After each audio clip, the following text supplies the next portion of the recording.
Hello, everyone. Welcome to another episode of the IWillAim podcast. And our topic for today is overcome adversity and challenges with Kijuan Amey. Kijuan, welcome. How are you doing today? I'm doing really good. Well, Will, how you doing? Good. It's been a great day, and I'm hosting you, so it's even a better day. So let's start with a brief introduction. Can you tell my audience about your background? Yes, no problem. So born and raised in Durham, North Carolina. I ended up after high school going into the United States Air Force, serving 10 years there until I had to be forcibly medically retired due to a severe motorcycle accident. And now, till today, I am a motivational speaker with my own business, Amy Motivation. So, Thank you. Let's start with the first question. Can you take us back to the moment when your life changed? What was going through your mind when you faced that adversity? yeah, so that was May 5th, 2017 to be exact.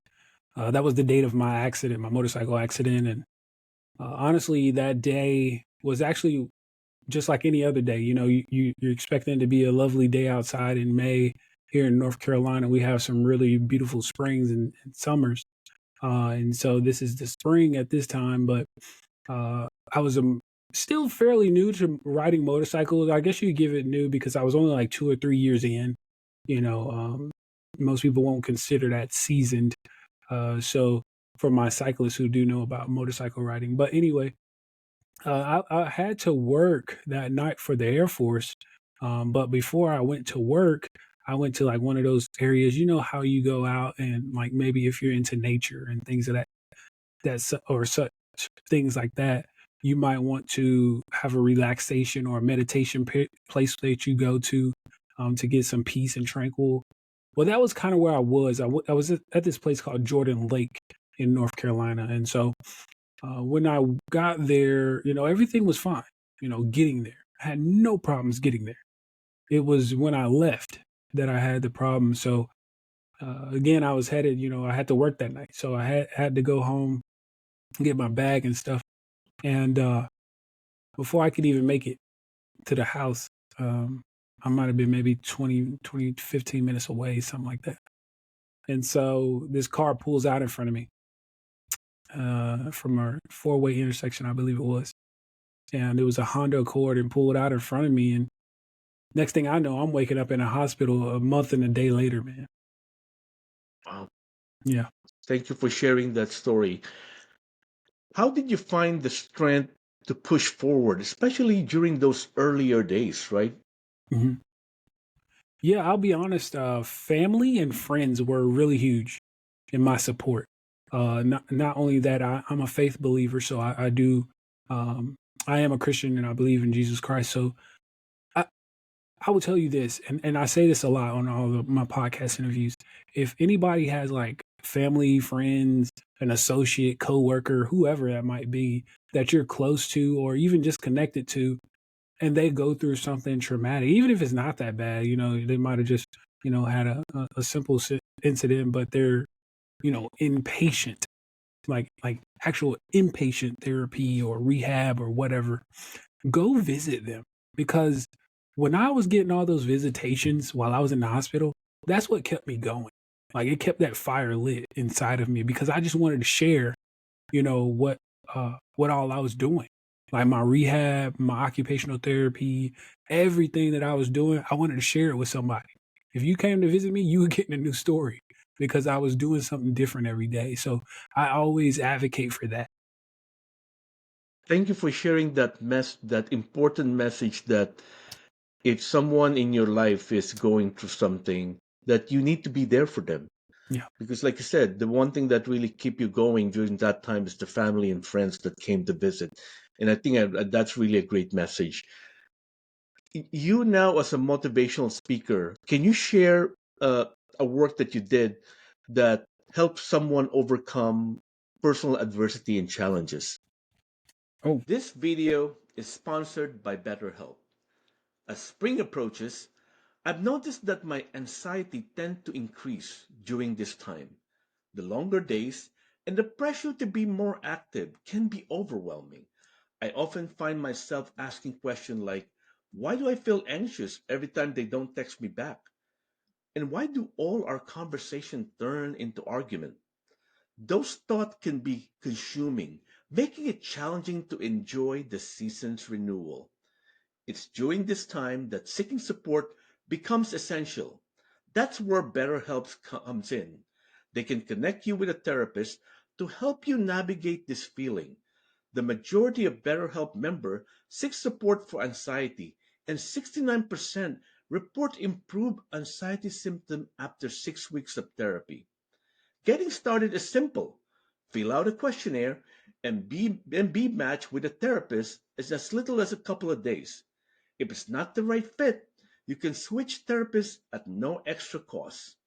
With 7,000 reviews and a 4.3-star rating on Trusted Pilot, it's a platform you can trust. Let BetterHelp help you rule your anxiety so it doesn't rule you. Click on the link below in the description or go to betterhelp.com/Will Lukang and get 10% off your first month of therapy. Wow. So, well, you could actually, eh, my book, my book, Don't Focus on Why Me, From Motorcycle Accident to Miracle. I actually received a DM, or for those who don't know what that is, that's a direct message Yep. on Instagram, from, well, first I got one from the guy who actually had the accident, but I never saw it. And his sister, she reached out to me, but I saw hers somehow. I don't know how I missed his. I have no clue. It was like maybe 3 or 4 weeks apart that they sent those messages. But I missed his somehow. And she was like, "Thank you so much for writing your book about your, traumatic accident. My brother, he had a motorcycle accident as well, and literally almost a similar, things happened to him, such as, the brain injury, loss of eyesight, broken limbs, things, all these different things, the similarities that you both share actually helped him when I read this book to him." And I think she let him listen to it because I have an audio version as well. And she said he now wants to fight for his life versus giving up on it. And so that was like literally a whole example. And I, to this day, I still have that message on my Instagram, uh, and I hold it dear because that was what I wrote the book for, to help people. It wasn't to be like some rich person off of a one book written. That's not what I wrote it for. I wrote it to have something to speak to and for other people to relate to. That's a heartwarming story. And often, I personally always just tell myself, I wrote a book, that's my second book, and I said, if only one person got something out of it, I did my job, because Yep. it's really hard to make a difference in people's life, but especially Mhm. your story and you being able to help someone else. Now they decide they're going to fight, they're going to keep moving forward. That's a powerful, immensely heartwarming story. So thank you for sharing that. Yeah. During challenging times, what unexpected lessons have you learned through your journey? And what do you wish people understood more about the concept of resilience and overcoming adversity? Yeah. So I'll answer the first part first. So, or the second part first. Yep. So, resiliency is kind of one of those things that you kind of know that you have it, you just have not used it yet. Mm, So, and all that really means, and I say all it really means as if it's simple. It's not that simple. no. It means you can bounce back from tragedy, you can bounce back from hardship, and you get back up. That's the thing. We have to bounce back. Um, j- Anybody can get knocked down, but can you get back up? Is the real question. Yeah. So, and it doesn't matter how many times you get knocked down. Can you continue to get back up? So that's how I would define that question. The other part to it, one thing that I kind of hold dear to me is, my situation. So the situation of me being visually impaired, which I'm 100% blind. Um, and having a traumatic brain injury, which I'm susceptible to seizures, um, having broken limbs, broken spinal cord, both legs were broken. Oh, all these different things, but I'm still out here pushing. I still go to the gym. I still compete in competitions, adaptive sports competitions, powerlifting competitions. I still compete in all this stuff. I'm still doing downhill skiing as a blind person, things like that. And one quote that I live by is that my situation does not define who I am. I define who I am. Wow. I love that one. Mhm. Your situation doesn't define who you are. You define who you are. Yeah. Wow. That's a powerful quote. How has your perspective on life and leadership been reshaped by your experience? I mean, I definitely use, try to follow guidance of others. I have mentors as well, so that really plays a huge part in my life. Listening to them, getting some advice, sound advice at that, not just at any advice, because you can get advice. It does not mean it's good. Yes. Even not um, so good one. yes, trust me, not every advice is good. So I try to make sure I take the good with the bad, and even the bad advice, you can learn something from. And it's not just to say, oh, it's bad advice. It's to say that maybe there is a lesson out of that bad advice. Anybody can say fire burns. Everybody can say that. Yeah. And it's not just that is, not a real thing. It's to say that, dude, yes, fire burns. So leave it alone. Yes. Don't touch Stop it. going to it. Yeah. So it's one of those things. I make sure that I have, I guess the biggest way to say this is I don't just, think on my own. I'm not too big to ask for help. That I think that's the biggest way I grew is not to just sit there and try to figure it all out by myself. Either I'm asking or I'm searching. I mean, with technology nowadays, shoot, you can find anything. So if you're not looking, you're not seeking, whether it's a mentor, a coach, whatever, a minister, whatever floats your boat. If you're not looking for some way to grow, then you're not going to. What I really like about your answer is you're you're nudging people to learn to ask for help is a strength, not a Yeah, weakness, exactly. right? Because when I was growing up, my parents always like, you got to be able to do it yourself. You figure it out, right? You're especially your boy. You need to figure this out. You can't like, Mhm. no crying. You got to figure it out.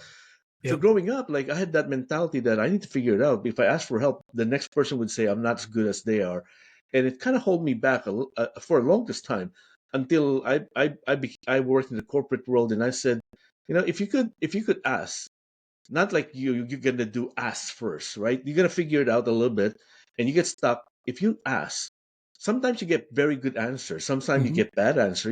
It's up Yeah. to you to figure it out. But I love the fact that you use, if you're not seeking and you're not asking and you're not learning, you're not growing. And I think that to me is like a powerful message that you shared. Let's talk about advice. We talk about good and bad advice, and I'm sure you could share one good advice to someone who's currently going through some challenging times. What's that one good advice you have for them, or advice? And I'm sure Yeah. it's good. Yeah. Yeah. So, one, I would definitely say the quote that I already gave. That's a really good one. But one thing that I've had to actually do this for myself. So I'm gonna do this from experience, which is the only way I know how to teach. So when it comes to life in general, I even have a speaking engagement coming up soon here in May. It's my annual event, and the theme this year is Will to Overcome. But will is in all caps because it means something. We have to learn to win in life's lessons. Yep. So when you can win in life's lessons, good or bad, That's how you can learn to overcome adversity, overcome hardships, overcome whatever you're facing, whatever situation you're facing, you can learn to overcome it. And so we have to, again, go back to what I just said, take the good with the bad. You can't just X out bad, because if we did that, we wouldn't have all the chaos that's going on right now. If you could throw away all the bad, you know what I mean? So Yep. we have to learn how to take good with bad, because there's this thing called yin and yang. There's this thing called balance. Hey, everything needs some kind of balance. There's the good, but you want to make sure it doesn't, it outweighs the bad. Okay. Make sure the good outweighs the bad. And so that's the biggest thing, is you take those two, and you just gotta, hey, we all mix a little spice with sugar, and you could get something good. Yeah. I love the concept of the all uppercase will, right? Win in life lessons. So I'm going to remember that. With the work that you've been doing, what is your next mission?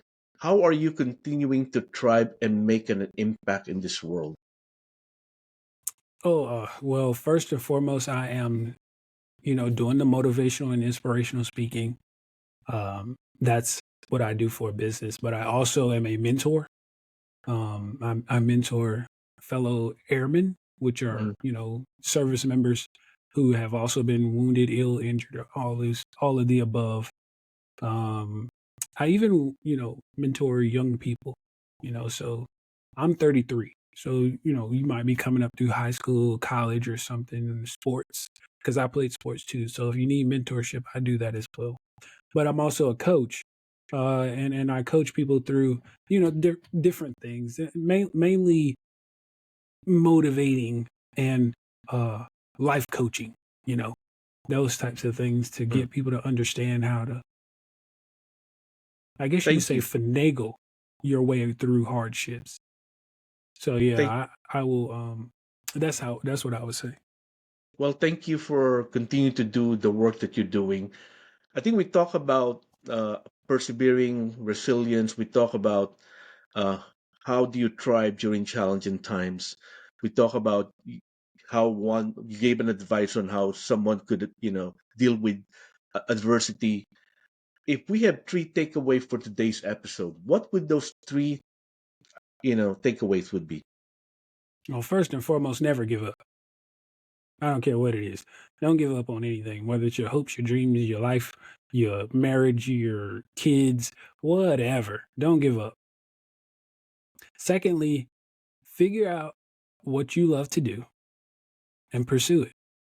I don't care what it is. If you want to launch a rocket into space, yeah, guess what? People are doing it. So pursue it. If you want to be the world's best drummer, people are doing it. Pursue it. Whatever it is, if you want to be the world's best technician on a car, create the next best car that's coming up. Everybody's looking to do the next EV. So if you Hmm. want to create the next best EV, do it. And then lastly, I'll say one of my biggest things is, allowing people to give themselves grace, Hmm. especially in adversity, because we get so down on ourselves. That's usually where the depression comes from. We get so down on ourselves because something happened. You might not have been able to control that situation. I wasn't able to control mine. Somebody pulled out in front of me, Hmm. so I wasn't able to control that. Yeah, I could have said, well, maybe I shouldn't have bought the bike. He said, she said, could have done this and everything else. But the thing is, at that moment in time, I couldn't do nothing to avoid that accident. So, we have to allow ourselves grace when we are faced with hardships, because Hmm. that's usually what takes us down the quickest. I think that's a very powerful message, and I love that the way you tell the story is really heartwarming. Like it really connects with people. I want to give you the opportunity to share with my audience how do they reach out to Kijuan, right? What are the event, like you mentioned you have an event. I'll try to put that on my post when I Mhm. release it. How do they get in touch with you?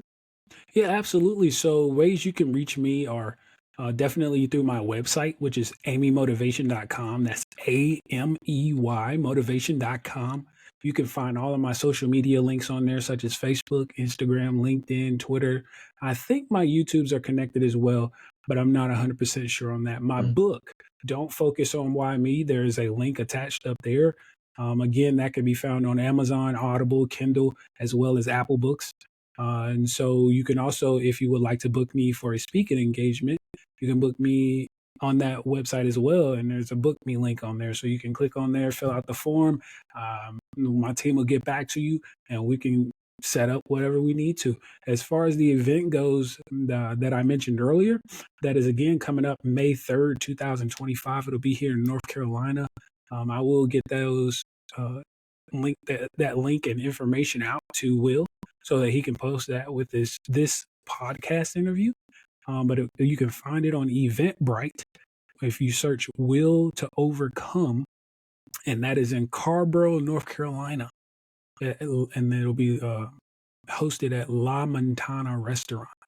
So that's what you'll be looking for, those keywords right there. So, but again, I will be giving him the link to it. So that's it. Ijuan, it's really very inspiring to actually host this interview with you today. Keep on doing what you're doing. You're making a difference in a lot of people's life. And I want to thank you from the bottom of my heart for you to come and actually be a guest on my podcast. It really meant a lot to me. Thank you Thank very you so much. much, Will. I do appreciate it. You're welcome.